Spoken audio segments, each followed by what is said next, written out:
I want to go back to Kobe because I saw the sneaker designs, that you had worked on prior to his untimely death. And you've never even met Kobe Bryant, right, in person. No, never met him. So you happen to be already working on a sneaker design inspired by Kobe.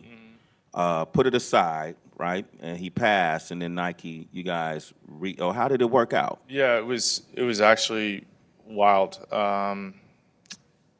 It's a long story. I was at Nike, and I think late fall, October, August, somewhere around that time. And we're out there, and Nike does an unbelievable job of creating these storylines, and they dig deep into who we are, what drives us, what makes us tick, and one of those things. And I've always said, I kind of miss the Jordan era. LeBron was kind of coming up when I was 15, so my big thing was I was a Shaq and Kobe guy. I was a big Lakers fan, and so I was like, hey, this was the guy that I looked up to in sports when I was young, and going to LA, Kobe, LA, we got these new shoes that we worked on for 2 years. Let's do something. And, a lot of it is, I guess you could say I embrace the hate a little bit too. Okay. You get hated? Oh yeah. What do your haters say? I think a lot of times it's more of, I don't think people think I was born to do this. You look at like Tiger. Tiger was born to do this. Rory was born to do this. I wasn't really born to do it. In the eyes of a lot of other people, that's how I see it. And I had to work my butt off just to get where I'm at. You see Rory was on TV when he was like 5 years old, chipping into a washing machine. Tiger, same thing. They were always the guys that were going to make it. Justin Thomas, kind of the same thing. And I couldn't even get into tournaments when I was like 12 years old. It was a little bit of You were kind of horrible as a player, right? yeah. It was a little bit of politics, but you never I was never the kid. I didn't have many college scholarships. I only had maybe 3 or 4. Nobody was really looking at me, so I always felt like I had something to prove to somebody, and I was never the it guy.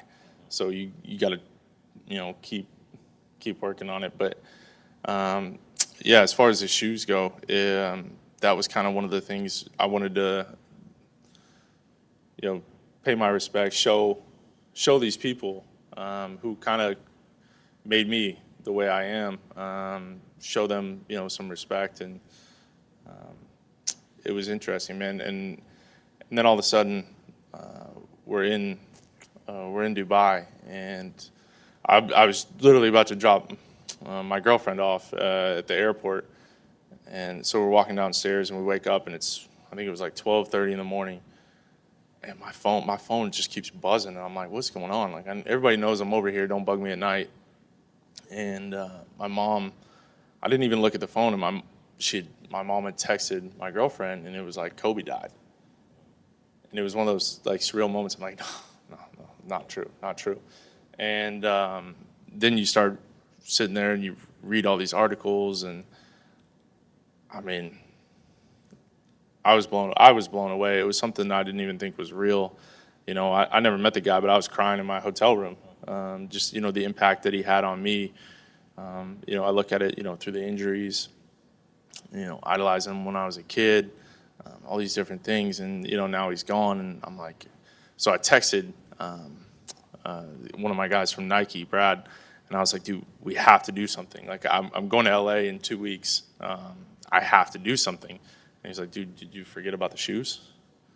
We had these shoes. And I'm like, oh, yes, I completely forgot. And it was one of those surreal moments where I was like, wow, he's never going to get to see these. He's never going to see me get to, pay my respects, to him, like, hey, you're part of the reason why I am the way I am. And it was just a surreal moment, sitting down, obviously, him and everybody that was on that helicopter, his daughter, the fact, you start thinking about everything. It's wild. It kind of hits you. But at the same time, I think it's one of those weird situations where it makes you, every once in a while, we do need those things that make you appreciate life, appreciate your family, those reality checks of, hey, at the same time, we know whatever we're doing, yeah, it's important, but at the same time, there's no, you got your family. That's most important. Your friends, everybody around you. Those, keep them close.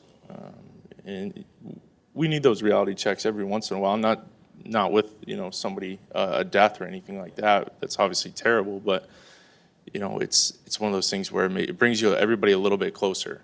And there's something to be said about that, where we can you really appreciate what you have and enjoy the moment and everybody you're with.